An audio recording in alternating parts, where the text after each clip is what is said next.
هاوڕێیان ببورن.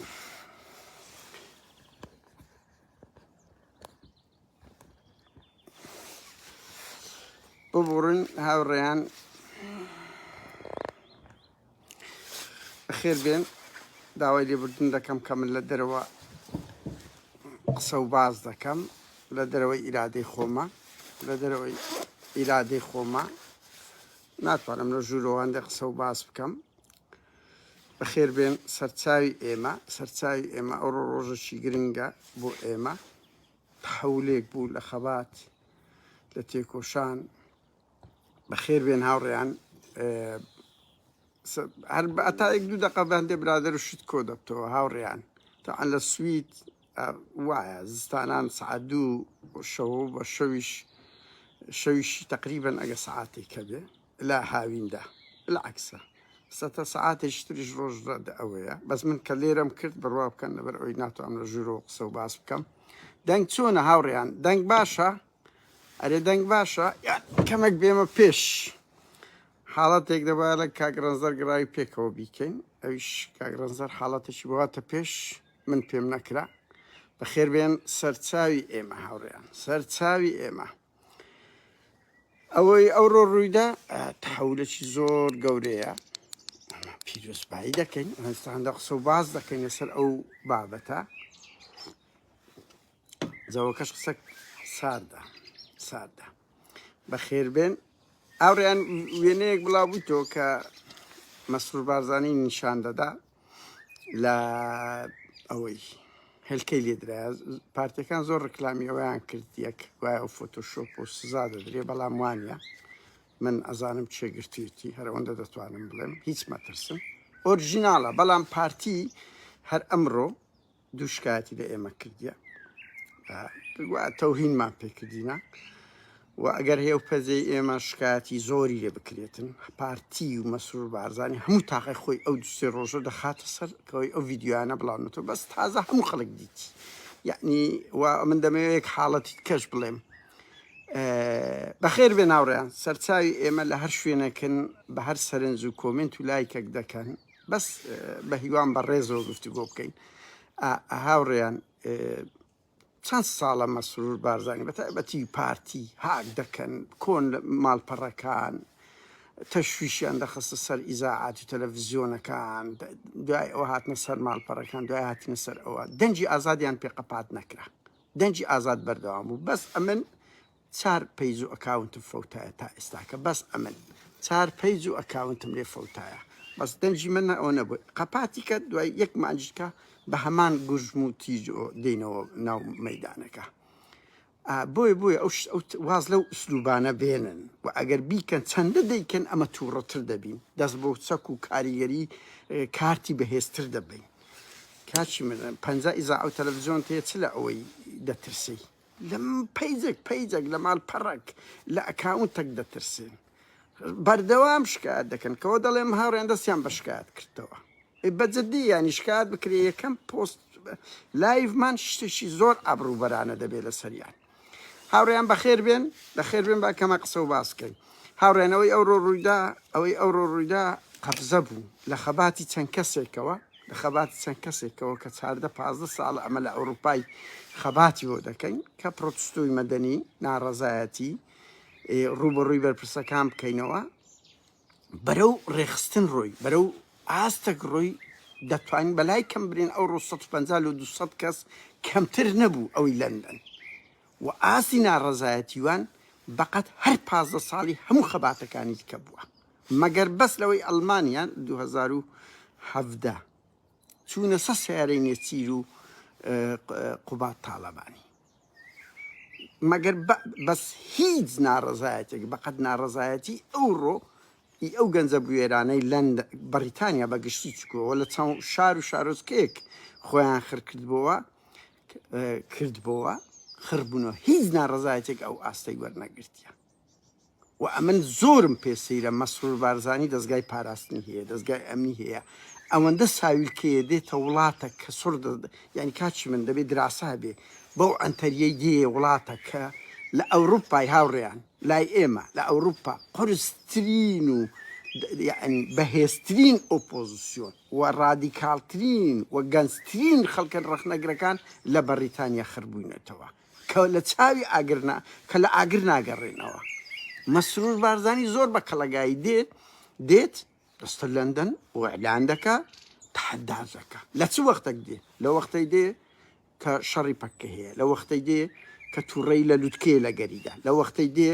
کە نەوت و غاز و ئەوانە دەیەوێ ئەوە بکاتن. هیچ حسابێک لە ئەو هەموو تووڕەیی خەڵک ناکە، دەیەوێ بێ خەڵک بە گوڵ پێشوازی لێ بکە. یعنی من گەیشتمە قەنەعەت ئەو پاراستون دەستگا ئەمنیانە فاشلن، هیچ دراسەیان نییە. ئەگەنە چۆن دێمە وڵاتێکی وەکو لەندەن کە بزانم ئەو هەموو تووڕەییم بەرامبەر هەیە. بڕوا بکە هەندە وڵاتی ئێستا هەر بەرپرسێک بێ بە کەیف خۆی عەبر دەبی ئەو جە دەترسێ نا. بەڵام لەندەن ناوچەی هەرە سەختە لە سوید و لە بڕۆکسریش خەڵکی بوێرتری تێدا هەیە و ژمارەکەشم بە دەقاتی ئێمەمانانە. بەڵام ئەوەی کرد تازە ئەو دیاردەیە دەپەرتە هەموو وڵاتەکان و ئاستی ژمارەکان زۆر بەرفراوان دەبێت کە ئێستا جیان لێ جێلە و تەقیمانە دەگرن. من پێم وایە دەستگای پاراستن و پارتی و مەسرور بارزانی زۆر نەخوێندەوارە. چۆن ئەمە لەو وەختەی دێمە بەریتانیەوە بە کەڵەگاییش بە بێمنەتیش ئەوە بازەکەیتی کە لە ژیانی نەک ماڵی هەموو حزبە سیاسەکان ماڵی بارزانی بڕوا بکە ئەوەی ئەو ڕۆکرایە بە هیچ هێزەکی سیاسی نەکرایە و هیچ هێزێک لە پشتی نییە. جارە زوو پارتی دێ کۆمەڵێک تۆمەت ئاراستەی ئەو خەڵکە دەکە ئیسلامی و پەکە لە پشتی ئێ بڕوان پێ دەکەن یاننا ئەوەندەی ئێمە ئاگادار بین. ئەوەی خڕ بوویتەوە کۆکراوەی هەموو بیر و بۆچوونەش تێدا هەبووە. بەڵام ئەوەی کۆی کردیتەوە یەک حزبی نە ئیسلامی لە پشتی نە پەکەی لە پشتە وەکو حزب، بەڵام هەموو بیر و بۆچوونەکانی هەیە. کاچی من خەڵک لێتان پاستە واز لەو عەقڵیەتە بێن هەرێکێک ڕەخنەی گرت مۆرەی لێ بدەن ئەو حزبە لە پشتی ئەوە لە پشتی پەکە بیکە بە دەیان هەزار کەسی کۆ دەکاتەوە لێت. مەسرور بارزانی باش دەزانی من پەکە دەزانم ئەگە بێوێ مزەهارەیەک بکە دەیان هەزار ئەو پەکە لە پشت نییە ئەوە ئیسلامیەکان نییە. دوو کەس ڕسمەکی تۆ مامۆستا ئیسماعیل سوسەیی بگری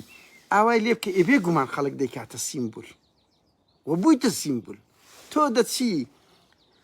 ئیسلامیەکانیش دەگری هەموو فکرەکانت گرتی ئێبێ گومان خەڵک هەیە باوەڕی وایە. دوو لە لەندەن کاکە ئەوەی ئەو گروپەی لە عەبدولەتیف سەلەفیاندا ئەو گروپە لەوێن دەرن کاکە بەجەددیمە ینی ئەو گروپە لەوێن دەرن و گروپەکی زۆر وێرن و ئەمن لە نزیکۆ دەیان ناسم و لەگەڵ ئێمە لە خەتن یعنی هەموویان ئەوانە هەموو بیر و بۆچوونەکان ئێمە ڕێیمان زیادە بێ بەڵام خاڵی هاوبەشمان مەسەلەی خەڵکە مەسئولەکانن کە دەبی تێبگەن. هاوڕێیان ئەوە من دەمەوێت بە سەریعی بڵێم یەکەم کاروچ ئەمە پێشتر زۆر جار هەموو ئەوەی دەزانە سویدن ئەوە لە سوید ئینتلاقی ئەو شتانە کردیە هەر لە بدایەتەوە. من نامەوێت ئەو ڕۆبێم چکو لەو ڕۆژانە شتەکەم هەموو تۆمار کردیە ژیان مەرگ و مردنە ئەو خەباتە نێو دەوڵەتیە لە ئەوروپی و ئەمریکا و کەنەدا کە دەستی پێکردیە تووڕەیی بەرامبەر بەرپرسەکان زادەی ئەوڕۆ نییە بەس ئەوڕۆ گەیشتە ترۆپک. هەموو ئەوانە لە سویدن دەزانن لە کۆڕەکانی محمود سەنگاوی 2008 و لە کۆڕی قادر عەزیزی 2006 حەوت ڕشار هۆڵمن چما لە پارتی کرد هەموو دەزانن. 2008 لە محمود سەنگاوی 2010 لە مەلا بەختیاری پەڕیەوە مەسەرەن شکایەتەکان پەڕیەوە چوونە سەر بارەگاکانی نوێنەراتی حکومات دوای ئەو خۆپیشاندانەکەی بڕۆکسل کە لە چەند وڵاتێک بەشێکمان چوونە بڕۆکسل لە ناو پەرلەمانی ئەوروپا ڕسوای مەسعود بارزانیمان کرد لە 2014 مانجیەک ببورن. دوای ئەوە لە 2015 بۆ یەکەم جار ئێمە کەتینە دوو فەلاح مستەفا هەموو ئەوانەی لە بیریانە 2015 ڕسوای فەلاح مستەفامان دووجار کرد. دوای ئەو پەڕیەوە کاک ڕەنزەر گراوی لە بڕۆکسل کەتە دوو نەوزات هادی کاک ئاراز ڕەشید و هاوڕێیانی لە حزبی کۆمونیستی کرێکاری کوردستان بوون دیسان لە کەنەدا کەتنە دوو ئاراس فەلاح مستەفای پەڕیەوە ئەو مۆزوعات 2017 گۆڕانەکان لە ئەڵمانیا بە هاوبەشی دەنگە ئازادی خوازەکان پەڕینەوە کەتنە دوو نێچیر چوونە سە سیارەی نێچیروان بارزانی و قوبات تاڵەبانی کە ڕسوای فەریدون عەبدولقادر کرا پەڕیەوە یعنی دوای ئەوە نییە چیروان بارزانی 2000 کاک ڕەنز دەرگڕاوی دووبارە کەتە دوو مەسرور بارزانی لە وەختی زیندانیکردنەکان و پێشتر لە محافزی هەولێرە باوە بڵێم کاک کارزان و کاک کارزان علی عوسمان و کاک ڕەنزدەر هەر لە عەبدەی شوبات بوون تاوان هەموو ئەوانە بەروبوومی بە پلەیەکی ئەو هاوڕێیانەی هەفتەی شوبات بوون و بە هاوبەشی لەگەر کاکڵەی گۆڕانیش بەشدار بووە لە جەماوەرەکەی دەهات ماوەیەکی زۆر لەگەڵمان بووە حزبی کۆمەنیست بووە هەموو لایەک کۆ دەبووینەوە ئەو خۆپیشاندانە نەمان ڕێگەی خستیە بەس ئەفراد بووین چەند کەسێک دەبووین ئەوەی ئەو ڕۆ لەندەن تەحەولە پازدانە لە دوو حاڵەت یەک لە ژمارە دوو لەوەی کە بەرەو ڕێخستنێکی زۆر گەورە دەڕوە وات زۆر ڕادیکاڵانە بوون ئەو جارە زۆر ڕادیکاڵانە بوون بۆیە ئەوە شتێکی دڵخۆشکەرە و من دڵنیام تازە هێز نییە هەمومان دابنیشن ئەو گروپانەی کە لە سەرەتاوە دەستمان پێگردیە تەواو تازە سکی خۆی وەگرت ئەو خەڵکە دەیکا کە ئەمە چاوی یەکە بە یەکەیان ماز دەکەم هاوڕێیان ئەو دەسەڵاتە 31 ساڵە خەڵک یادداشت دەدا نامە دەدا دەپاڕێتەوە خەباتی مەدەنی دەکە گوێ لە کەس ڕناکری وەرە بڕۆ سیرکە گوێ لە کەس ڕناکری بۆیە ناچاریە خەڵک دێتن ئەو شێوە خەباتی دەکە هیچ موئامەرەشی لە سەنیەکە وەک مەسرور بارزانی ئاماژەی پێ دەکەم و ئامەرەیە و ئەو حزبە لە پشت خەڵک تووڕێە لە کوردستان بوارنێ خەڵک دێ لێرە تەفریقی تووڕێیەکانی خۆی دەکە کاچی من ئەتوچی منەتی یەک دەوڵەت نازانی منەتی ئەو دەزیندانیانی بادینان و هەولێر لە کوردستان بە کەیف خۆتان تاڵانی دەکەن ژیانەکتان کوردستانتان وێران کردیە ئەو هەموو منداڵانەتان دەینە پێش ئەو هەموو ئافرەتە لەش فرۆشە بە شەوێک من باسیشم کردارەکەی ترک ئەو ڕێباز گردی بە منی و دوتی ژنمان هەبوو بەیەک شەو 10 ملیۆن دۆلاری بەدەستینایە کەسی بەدەیان و سەدان هەزار گەنجی کورد 2000 لە جیرفان نیە ئێستا قسە دەکەم بێگومان خەڵک تووڕێیەیە و ئەو خەڵکە هەمومان ئەمە هاتینە دەرەوە لە تووڕێی ئێوە هاتینە دەرەوە تەماشای ئەحمەد مەلا ئەوە لۆگۆی مەلا مستەفای پێوەیان ئی پارتی بزان چ جوونەی دەدا من هاوڕێیان یەک لەمە دووە یەک جوونی پارتیەکان فرێنادەم لە بۆ ئەوی خەڵک بزانی بڕۆنە سەیری هەموو ئەوانە جوون بە دایک خوشی ئێمە دەدەن لۆگۆی مەسرور مەلا مستەفایان لەکنە نزمترین ئاستن ئێستا ئێمە ئەو قسانە بکەین و دەزان ئەوەیە یاوەزان تووڕە دەبین بەوەی هەتا سبینێ ئەو جوێنانە بدا ئینتیقا ئەو ئوسلوبەی دەیکەی وا دەکەی ئێمە کاردانەوەمان تونتر بی هاوڕێیان مەسرور بارزانی لە دەستە خۆتی ئەو تووڕێیانی خەڵک کەم کاتەوە لە بەردەستی خۆیتی ئەگەر ڕاست دەکە خەڵک خواخوای دیتنی مەسئولەکی کوردی بوو هەمووتان دەزان لە هەشتاکان ڕسمیان لەگە بگرن خۆیان فیدای کرد بەس دەیان هەزار گەنجی کرد خۆی فیدای ئەو مەسئولانە دەکرد لۆ ئێستا هێلکەی لێ دەدرێ ناپرسی مەسرور بارزانی ناپرسی ئەو خەڵکە ئەنفال کرا چیمیا باران کرا لای ئاسایی بوو لە پێناوی ئەوانە لە ئەوەی وانە بەڵام ئێستاکە ئەو تووڕێیە دەگاتە ئەو دەرەزەی لەو ئەوروپایی یعنی قەیسەری لە مەسرور بارزانی دەبتەکونە مشک لۆی لێ دێ خەڵک تووڕێیە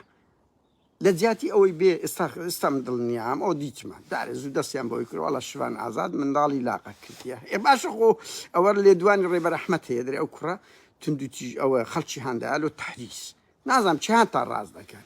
ئەو ئوسلوبانە تەرک بکەن کاچی من عیب بکەن شەرم بکەن ئێوە حکوومەتن تخوا معقول هەر یەکەوە دەبی تۆمەتەکی ئەخلاقی دەبینەوە سیخوڕی وڵاتەشی دەکەن لە کاتێکدا ئەو تومەتی ئەخلاقی ئەو سیخوڕی ئەو وڵاتانە وەڵڵه لە بەرەنگۆ بە بەرەمە ناکەوی ئیکاکە تا حزبەکی کرێگرتە هەبی ئیلۆ دێن لەگەڵ ئەمە قسە دەکەن بەجددیمە ینی ئیطلاعات و میتەتە ئەنگۆ هەبن لۆ دێن لەگەر ئێمەمانە قسە دەگەن بەجددی بێ ئەخلاقیەتی کۆمەڵایەتی ئەگەما سەرەکەی هەر بدەینەوە ئی مەسئولە هەرە باڵاکانتان لە ژن و پیاو بەدەیان ئەڵقە تەواو نابیتن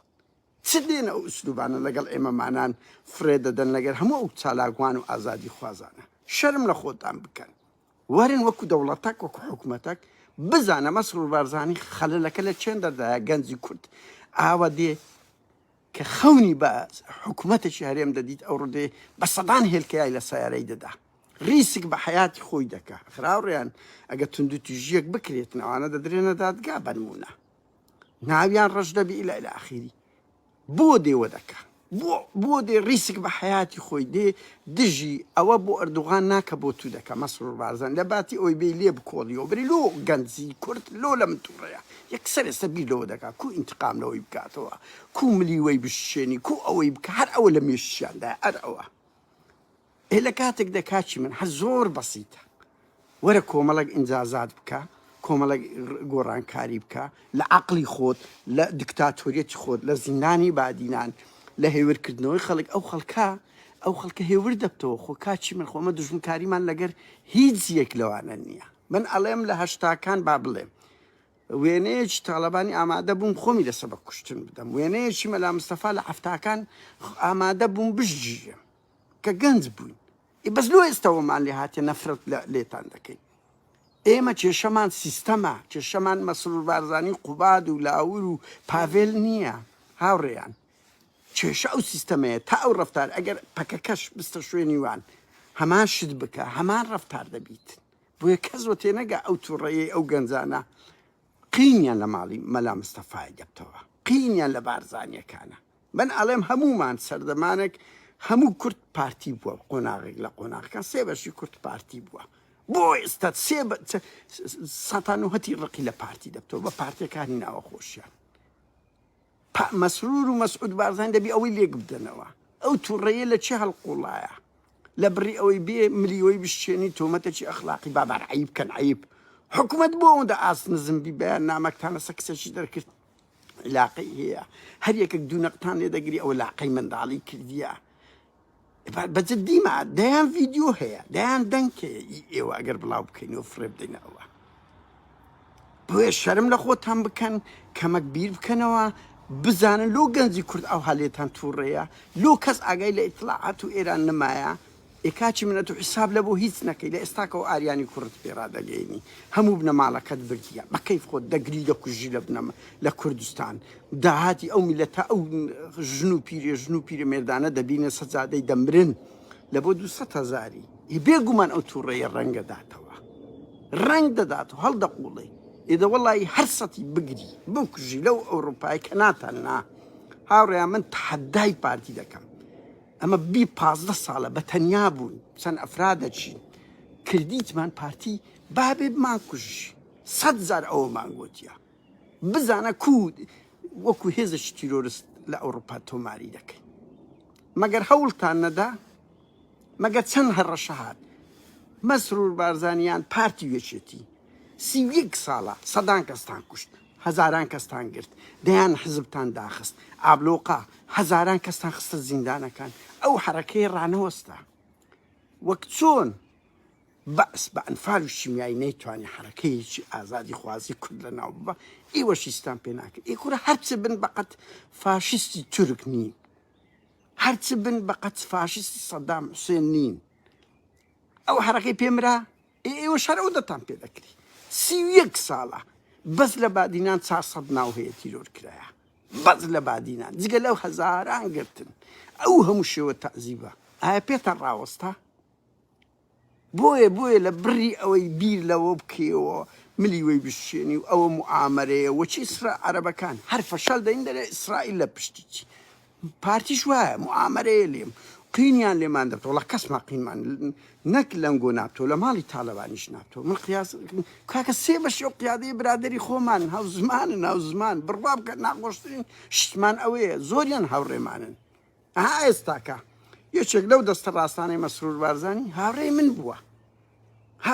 ئەوڕۆ دەبینم هەڕەشەی نادیە بە هەموو خەیاڵی خۆی زاتور یعنی ئەمە لە بۆم نییە هەڕەشی چ لە بۆ ئێمە دەنێری کە ئێمە دەستمان لە پشت ئەو هەراوهۆریانەیە و لەگەنێ چیر و ئەوانە ئێمە خۆ نەمان شارتەوە پژگیری لە حرەکەیەکی ناڕەزایەتی مەدەنیمان نەکردیە بە عەمەلی بە خۆمان داهێنەر بووینە و بەردەوامیش دەبین نەک لەسەر مەسروری لەسەر ماڵی بارزانانی هەرچی مەسئولمان کە تە بەردەستی لەس ڕەخنەمان لێگرتیە ئیدانەمان کردیە ڕوو یعنی خۆ پێویست ناکە تاقیب بکەن وەڵا ئەوانە لە پشتن و ئەوانە هان دەدەن و ئەوەنە خەڵکە کاکە لێتان تووڕێیە سەردەمانێک مەجموعەیەک بوون ئێستا بووە سەدا سەردەمانێک ئەفراد بوو ئێستا بەرەو ڕێخستن دەڕوە سەردەمانێک زۆر بەهێدی بوو ئێستا تووڕێی خەڵکەوە دەبی بۆ ئێوە دەزان بە کەیف خۆتان دەتوانن ئەو شەقامە باژۆن کەسێک نەبی پێتان برێت ستۆپ داهاتی ئەو میلەتەی هەموو لە خۆتان ببەن خەڵک بگری بکوژی چاردەوروبەری هاوڕێکانی ئێمە بگری ئێبێ گومان تونتر دەبین ئەوە کاردانەوەیە کاردانەوەی ڕەفتارەکانی خۆتانە کەس قینی لێتان نییە کە ئەوەندە دەڵێن قینە و معامەرێ و هەر ناوێرم برێن میتە یانێت طلعات لە پشتی هاوڕێیان من هەر ویستمەوە بڵێم ئەوەی ڕوو دەدات حەولەکی زۆر گەورەیە و ڕاناوەستی ئەو دڵنیا بن هەر هەموو ئەوانە و ئەگەر بوار هەبێ بڕوا بکەن ئەوەی لە هەولێرێک لە لەندەن کرایە وە پێشترە چەند وڵاتەشکەی ئەوروپی کرایە لە ناو بارزان ڕوو دەدا لە ناو دەباشان ڕوو دەدا ئەگەر ئەو هەناسە دیموکراسیەتەکە هەبی تووڕەیی خەڵک ئێوە تا ئێستاس پێ ناکەن خەڵک شەهادە بە سەددامدا هەبا خەڵک شەهادە بۆ حزبی بەعسە دەباتن کە کوردی ئەنفال و کیمیایی کردیە خەڵک نەفرەتتان لێ دەکا تەمەنای ئەو چرکەیە دەکە لە بەرچاویان ون بن هیچ جێتان لێ نییە هیچ نازانم راپۆرتان پێناگەیان فشتان بۆ میلەتە دێ وە تێدەگەن ئەوەی لۆنگۆ هەتا سەر دەڕواتن ئەمگۆ چاوتان بەس ئەو ئەو دەدوازدە کەسەی چاردەور کە چەپڵەتان و لێدەن ئەو جاش قەلەمانەی کە بە شان و باڵتان هەردەدەن لۆ نایەن لە ناو خەڵک لۆ نایجێلە و لۆ مەسرور بازان لۆ نایجێلە و ناڕەزایەتی خەڵککەی لۆ نای ڕۆژێک لە ڕۆژانەگە 15 کەس وەکو ئێمەمانان لایڤ کێبرەوە ڕاستە خۆرە پێم بڵێن چه هەیەچ نییە ئەگە سەرۆکی حکوومەتی تۆ بەس ئەگەر لێوەیە ئەوی بڵێن کاک مەسرورەت و وای وەڵا هەموو درۆ لەگە دەکەن هەموو درۆ لەگەن بڕوا بکە چەند سەددام خەڵک قینی لێ بۆ ئەوەندە قینیان لە تۆ ئێستا هەمومان قینەکە قینەکی پیرۆزە شەخسی نییە کۆمەڵایەتی نییە سیاسیە یعنی من هەر مەسئولەشکە ئەو دەورانەی ئێستای پارتی بەشێتی ببینی ئەمە دژ دەبین و دژیشی ببووینە بە ئەمەلی خۆوەکو گوتمەوانە هەموو هاوڕێی خۆمان بوونە کاکە ئەمە لۆ دەچین دژی خەونمان بە ئیدارەیەکی کوردی دیتە ئێستاکە وەرە ئەوها لە حکوومەتی هەرێم بکرێتن نوێ سەرۆکی حکوومەتی هەرێمەک کە کورد خەونی بەبوونی گوندێکی ئازاد کراو دەدی ئێستا چاوەڕێی ئەوە بڕوخێ ئەو هەرێمە بڕوخێ لە کۆڵی بتەوە مەسئولین بەدەستیان هەبێت یعنی دایاندانە دادگا هەیە بڕوا بکە هەیە ڕەنگی لەو ئەوروپای لێشیان بدە ڕەنگی ئەمە مانانەوە دەشبینن یعنی ئەوانەوە تێبگەن بە کەیف خۆیان لە کوردستان دەگرن دەکوژن لێ دەدەن دزی دەکەن بێن ئەوروپاش بێ سرعات وەڵە خەڵکی لێتان دەدا زۆر خراپترتان لەگە دەکا یعنی یاسای ژیان وایە یاسای ژیان وایە ئەتو بۆ سەرۆک وەزیرانانەی ئەوروپا بە پاسکل بە ناو خەڵکدا دەسوڕێ وەزیری دیفاع وەزیری کورە هەموو ئەوەیە وەزیرێک دەبینن دوو حمای لە دووبی سەرۆک وەزیران لەو ئەوروپای لۆ وانە لۆ ئێوە وانە لۆ ئەو شتانە پرسیار ناکەی بە هەر حاڵ هاوڕێیان ئێمە دەستخۆشی من بۆ خۆم چاوی یەکە بەیەکەی ئەو گەنجە بوێرانە و ئەو دەنگە بوێرانەی لەندەن ماز دەکەم قەفزەیان ئاوێژ بەو خەباتە و ئەوەی ئەوان کردیان ئازار و ناڕەزایەتی پەنک خواردووی خەڵکی کوردستانە و ئەو خەڵکە هاتە ئەوروپای کاکە هاتینە ئەوروپا بەس ئەمە لە نیشتیمانی خۆمان دەربەدەر کراینە دەربەدەر ئەوە نییە بە شاپ لێمان بدەن دەربەدەر ئەوەیە کاکە هەمومان خەڵکی ناوچەیەکین دەمانویست لە ناو خێزان و ماڵ و مناڵەکان بین دەربەدەری ئەوروپا کراینە لێرە وڵاتەکەی مە لۆ دایک و باوکمان ئەبە وەزع و خزم و کەس و کار و نیشتیمانی ئێمە سێ بەشی ئێستاکە وەرە سیرکە یعنی مەسرور بارزانانی ئەتو دەچی بە ئاشکرا تەنسیق لەگە میتی تورک دەکەی لەگەر دوای سەردانی تۆ دەبی چاوەڕێ دەکەی خەڵک گوڵبارانت بکە هێرشی سوپای تورکیا دەکرێتن یەک سەرۆکایەتی حکوومەت و هەر ئیدانەیەشی حیز بکە ئیدانە نایکە تورکیا دەیمی نیوەی خاچی کوردستان بەخۆ بە بابت و دایتێ کە ناشگەڕێتەوە وەکو قوبرس و هەموو وڵاتەکانیتکە وەڵا ئەمەش سەپڵەی لۆ لێ بدەین سەپڵەی لۆ لێ بدەین کە هاتە ئێرە یان هیچ نەکەین کە کردی کاکە ئەمە نیشتیمانی خۆمان خۆش دەوێت ئەگەر تو خۆش نایەوە نیشتیمانی خۆمان خۆش دەوێت ئەمە نیشتیمانی خۆمان خۆش دەوێت ئەمە ئەو هێزەی قەندیلمان پێ هێزێکی ڕزگارکەرە هێزێکی دژی فاشیستە تۆ پێدرهابیە ئەمە پێمان وایە ئەوانە براو خوشکی ئێمەن دیفاعیان لێ دەکەین ئەوە بەششتی لەو ڕنگدانەوە تا بۆ عەقڵێتە بن تا ئەوە بن وەرن بڕۆ هەموو ئەوانەی خۆپیشاندانیان کردی هەموو ئەو کوردانەی لە هەندران بمانگرن بمان کوژن چ دەکەن بزانە ئەو ڕادەوەستی یان تونتر و کاریگەرتر دەبین بۆیە